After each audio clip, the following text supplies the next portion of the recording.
ፍሬሽማን እንዳለቀ ጫት ተጀመረ ከዛ ሲጋራ ከዛ ሐሺሽ መጠጥ ከዛ በቃ ሱስ መኖሪያ የሆነ ማለት ነው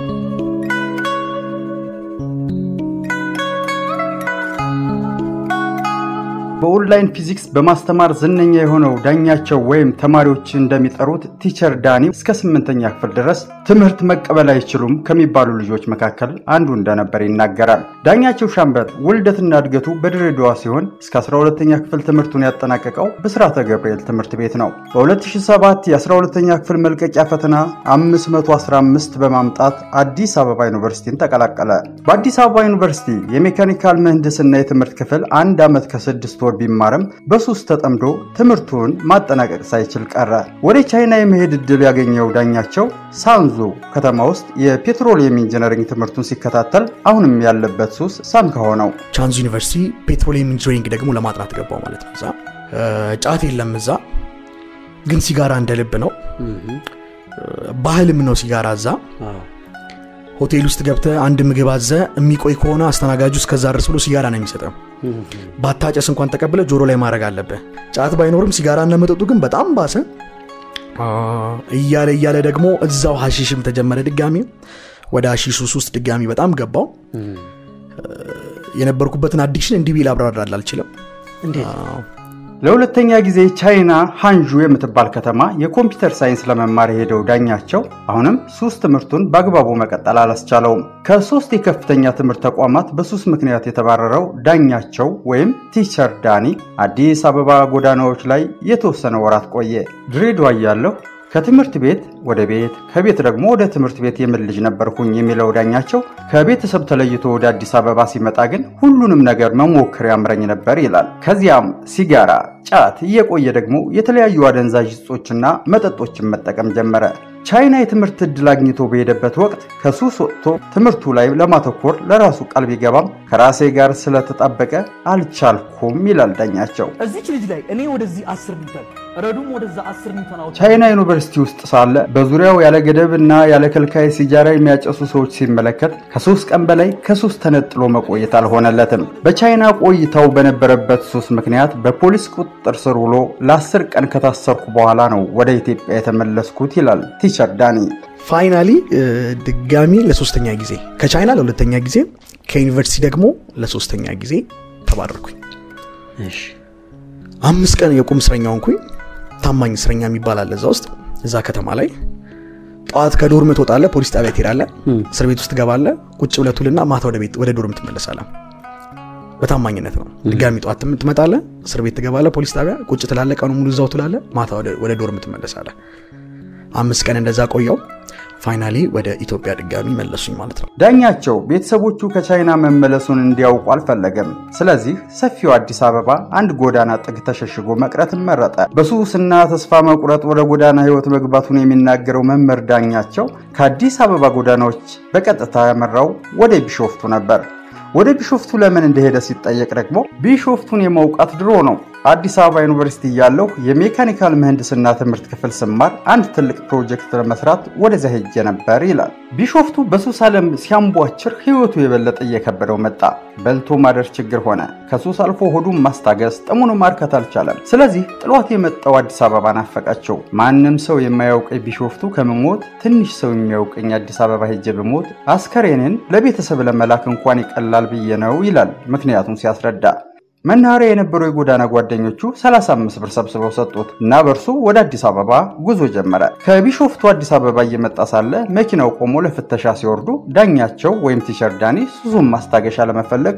ዞር አለ የሲጋራ ቁራጭ አግኝቶ አጭሶ ሲመለስ መኪናው ውስጥ ያሉ ተሳፋሪዎች ገብተው የእርሱ ቦታ ላይ ተቀምጠው ጠበቁት ክፍት ወንበር የነበረው ከአንዲት ሴት ጎን ነበር አጠገብ ላጠገብ ተቀምጠው ሲያወሩ ታሪኩን ሲያካፍላት አዘነችለት ለፍተሻ ስንወርድ ያቺን 2 የተረገጠ ሲጋራ ራቅ ብዬ አጭሼ ስመለስ ሌላው ተሳፋሪ እንዳለ ገብቷል እኔ ነኝ መጨረሻ የመጣሁትና ቦታዬ ላይ ጥግ ልቀመጥ ብዬ ስጠይቃቸው እነዚህ 2 አሮጊትና ሽማግሌ ሰዎች አይሆንም ብለው ዋሉ እኔ አፌ ስለሚሸት ሰውነቴ ስለሚሸት ነው እዛ ጋር መቀመጥ የፈለኩት በፍጹም ሞተን እንገኛለን ከዚህ ጋር አንነሳም አሉ በቃ ረዳቱን ተዋቸው አልኩትና እዚህ ጋር ሽማግሌው ያሉ በመስኮቱ ዳር አሮጊቷ ሴትዮ ያሉ እዚህ ጋር ነው የተቀመጥኩኝ በዚህኛው መስኮት ዳር ልጅቷ አጠገብ ተቀመጥኩኝ ማለት ነው ቅድም የነበረችው ልጅ አሁን ጉዞ ጀመረ ልክ መኪናው ጉዞ ሲጀምር ሀገራችሁ ታምራለች አልኳት የመጀመሪያ ቃል ይሄ ነበር የቷን ሀገር ደብረ ዘይትን የደብረ ዘይት ልጅ አይደለም አለችኝ አው የደብረ ዘይት ልጅ አይደለም ከየት ነው የመጣውበትን ፕሮሰስ ነገርኳት ቦርሳዬ ውስጥ የነበሩ የቻይና ዶክመንቶች ፓስፖርት የቻይና መታወቂያን አውጥቼ አሳየኋት ይዛቸው ነበር አዎ የቻይና መታወቂያ ግቢ ውስጥ ምንመላለስበት ዶክመንቶች ነበሩ አሳየኋትና ታሪኬን እየነገርኳት ስንሄድ አለቀሰች የምማረው ቻይና ነበር ከቻይና ተባረኝ የመጣሁት በሱስ እንደሆነ አልነገርኳትም ቻይና ነበር ማረው ከቻይና ተባረኝ የመጣሁት ጎዳና ላይ ደብረ ዘይት ስኖር ነበር ብያስረዳኋት አለቀሰች አነባች መገናኛ ጋር ስንወርድ ቸኮሌት ገዛችልኝ ምግብ እንዳልበላው ስለነገርኳት እንደ ትናንት ቫለንታይን ዴይ ነበር እንደዋለም የተገናኘንበት ጊዜ እጇ ላይ ገንዘብ ስላልነበረ ቸኮሌት በ15 ብር ገዛችልኝ ቸኮሌቱን በላው ላምበረት መናኸሪያ ጠብቀኛለች እኔ ወደ ደብረ ዘይት ወስዳለሁ እኔ ቤት ተከራይቼ አግዛለሁ አለች መቼ ትንሽ ልጅ ናት የዛኑ ቀን እንዴ የዛኑ ቀን ተመልሽ ይመጣል አለች አዎ የእግዚአብሔር ስራ እንደምትረዳኝ ቃል ገባችልኝ ይላል ሁኔታውን ሲያስታውስ በወቅቱ መስተንግዶ እየሰራች በሪፍት ቫሊ ዩኒቨርሲቲ ነርሲንግ ትምህርት ትማር የነበረችው ይህች ሴት ለዳኛቸው ህይወት መለወጥ ምክንያት ሆነች እርሷ በቢሾፍቱ ትንሽ ቤት ተከራይታ የምትኖር ቢሆንም ለዳኛቸው ያላትን ለማካፈል የሚተኛበት አነስተኛ ፍራሽ ለመዘርጋት አላመነታችም ይህች ሴት ያሁኑ ባለቤቱ እንደሆነች የሚናገረው ዳኛቸው በእርሷ ድጋፍና እርዳታ የጎዳና ህይወቷ አበቃ እርሷ ጋር ተጠግቶ ሲኖር ቀስ በቀስ ከሱስ እየራቀ መጣ መጽሐፍትን ማንበብ ጀመርኩኝ ወደ እግዚአብሔር ተጠጋው መጽሐፍ ቅዱስን ማንበብ ጀመርኩኝ ከዛ በኋላ ሱስ እርግፍ አድርጌ ተውኩኝ ይላል እንዴት ሱስን ማቆም እንደቻለ ሲያስረዳ መጽሐፍት አነባለሁ ሱሱ እንደቀጠለ ነው ግን መጽሐፍት እያነበብኩ ነው ሙሉ ዳጊ ዋርድ የሚባል ጻፊ ነበር የጥሞና ጊዜ የሚል መጽሐፍ እሱን መጽሐፍ ማንበብ ጀመርኩኝ የጥሞና ጊዜ ስለሚባል ነገር አወቅኩኝ ከፈጠረን ከአምላካችን ከምንጩ ጋር ጊዜ ማሳለፍ ስለሚባለው ነገር ሰማው መጽሐፍ ቅዱስ ላይ የነበሩ ስኬታማ የሚባሉ ሰዎች በተቀላላ እና ሙሴና አብርሃም ዴሊ ከፈጣሪያቸው ጋር ኮኔክት ያደርጉ እንደነበር አወቅኩኝ ስለዚህ ጧት እነሳና ኮኔክት ለማድረግ ሞክራለሁ መጽሐፍ ቅዱስ አነባለሁ ከዛ መጽሐፍ ቅዱስ አንብቤ ከጨረስኩኝ በኋላ አላጨስም እስከ 7 ሰዓት እስከ 8 ሰዓት ሱስ የሚባል ነገር ውስጤ ስሜቱ የለም ስሜቱ የለም ልክ 8 ሰዓት አካባቢ ድጋሚ ያምረኛል አጨሳለሁ ከዛ ትንሽ ስቆይ ይሄ ነገር አልኩኝ እና እቺን መጽሐፍ ቅዱስ ጧት ሳነብ እስከ 8 ሰዓት አያምረኝም አልኩኝና አንድ ቀን ጧት አነበብኩኝ ወደ 8 ሰዓት አካባቢ ሊሆን ሲል ድጋሚ አነበብኩኝ ደግሞ እንደ ኪሪን ማለት ነው ድጋሚ አሁንም ካነበብኩኝ አያምረኝም በሚል እሺ እውነትም ከዛ ጋር ታይም ማሳለፍ ሲጀምር ሱስ የሚባለው ነገር እየረሳሁት መጣው ህይወቱ መልክ ያዘ የመጣው ዳኛቸው ተማሪዎች የከበዳቸውን የሂሳብና የፊዚክስ ትምህርት ሰብሰብ አድርጎ ማስተማር ጀመረ በኮሮና ወቅት በቤተክርስቲያን ውስጥ አንድ ክፍል ተሰጥቶኝ አስተምራቸው የነበሩ የ8ኛ ክፍል ተማሪዎች ነበሩ የሚለው ዳኛቸው ከኮሮና በኋላ በአንድ ወር ውስጥ ተዘጋጅተው ለ8ኛ ክፍል ማጠቃለያ ፈተና እንዲቀመጡ ሲነገራቸው ትምህርት ቤቱ የፊዚክስ መምህር ለቆበት ስለነበር አንድ ተማሪ የእርሱን ስም አንስቶ ለርዕሰ መምህሩ ነገራቸው መምህር እስክንቀጥር ድረስ ክፍሉን ጠብቅልን ብለው አስገቡኝ ይላል አጋጣሚውን ሲያስታውስ እንዲያስተምራቸው ሳይሆን እንዳይረብሹ እንዲቆጣጠር ክፍል ውስጥ የተመደበው ዳኛቸው ግን ከተማሪዎች ጋር በሂሳብና በፊዚክስ ጨዋታ ጀመረ ተማሪዎች ወደዱት የትምህርት ቤቱ ርዕሰ መምህር አስተያየት ሲሰበስቡ ጥሩ ነገር ስለሰሙ ቀጠሩት በዚያች አጋጣሚ የተጀመረው የማስተማር ህይወት ለ3 ዓመት ያህል በትምህርት ቤቱ ውስጥ በፊዚክስ መምህርነት እንዲቀጥል አስቻለው ሊቀጥሩት የነበረው መምህር የተወሰነ ቀን ይቆያል ከሌላ አካባቢ ነው የመጣው እሱ እስከሚመጣ ክላስ ውስጥ ማንንም ስለሌለ ግባና ቁም ነው ያሉኝ yes ዋናው መግባት ነው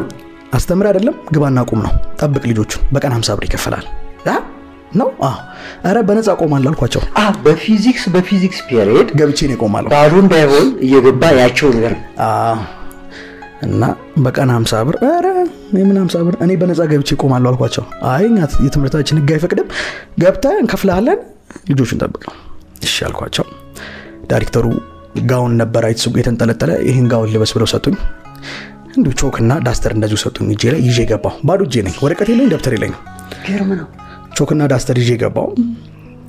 ልክ ክላስ እንደገባው ምዕራፍ 0 ብዬ ጻፍኩኝ ዩኒት 0 ፊዚክስ ምንድነው ከሚለው ሐሳብ ጀመርኩኝና ያንን ለተማሪዎቹ አብራራውላቸው በሶስተኛው ቀን ምክትል ዳይሬክተሩ መጡና አይ በቃ ሌላው መምህር መጥቷል እንግዲህ እኔ ሊያስወጡ ነው ግን አስከተማሪዎቹ ኮሜንት ሊሰበስቡ ፈለጉ እሺ ክላስ ገቡና እኔ እዛኛው ክላስ ነኝ እሳቸው እዚህ ክላስ ናቸው እኔ ስወጣ ነው ከኔ ንግር ተከትለው ይገቡትና እንዴት ነው ልጆች ፊዚክስ መምህራችሁ እንግዲህ መጥቷል ይሄኛው ፊዚክስ መምህራችሁ እንዴት ነበር ሲሉ ዋው ብሎ ተማሪው አጨበጨበ አሃ አሉ ከዛኛው ክላስ ወጥቼ እዛ ስገባ እኔ ጭብጨባ ይሰማኛል ተማሪ እየተሸለመ ነው መሰለኝ እኔ እዛኛው ክላስ ሆነም ተመልሼ ስገባ